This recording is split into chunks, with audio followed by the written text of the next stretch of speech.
Bila sem že na kar nekaj takih programih in je v bistvu tale me povsem presenetil, ker sem res dobila ljudi, s katerimi sem se povezala še celo preko tega biznisa. In se mi zdi, da mogoče to, ko si toliko v svojem poslu, res veliko šteje, da dobiš ljudi, ki te razumejo in hkrati pač ni konstantno, a veš, govora samo o tem, kaj delaš, pa kaj bo tvoj naslednji korak.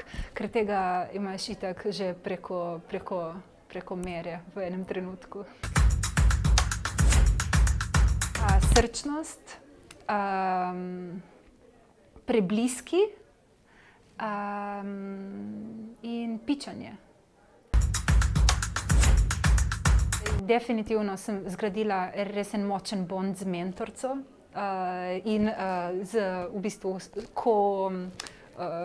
ko podjetnico, ki smo bile skupaj v timu. In to se je res tako lepo poklopilo, da mislim, da bomo ostali na vezi in da se ne bomo kar tako pozabile. In pa tudi par drugih mentorjev je ob pravem času reklo pravo stvar, ki je v bistvu spremenila potek mojega posla.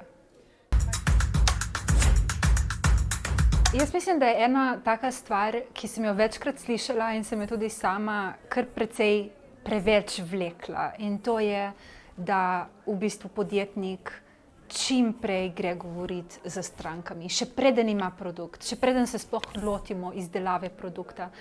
In to je nekaj, kar sem jaz slišala in hkrati se še vedno nekako odločila, da ta delček malo preskočim in smo šli direkt v produkcijo, kar je vzelo nekaj časa in ta čas pol kasneje ugotoviš, da je ful dragocen, ker je podjetništvo v resnici maraton in ne bo ni quick fixa. Vse te reklame, ki zagotavljajo, da boš dobil toliko in toliko strank čez noč, so malo v bistvu nerealne. Poslanstvo. Ja, zame je. In tudi mislim, da glede na to, da kot podjetnik moraš biti zelo konsistenten in en kup neke energije vložiti v to, mislim, da je dobra ideja, da združiš svoje poslanstvo s podjetništvom, ker boš lažje premagoval ovire in bo vse skupaj tudi ful bolj zabavno.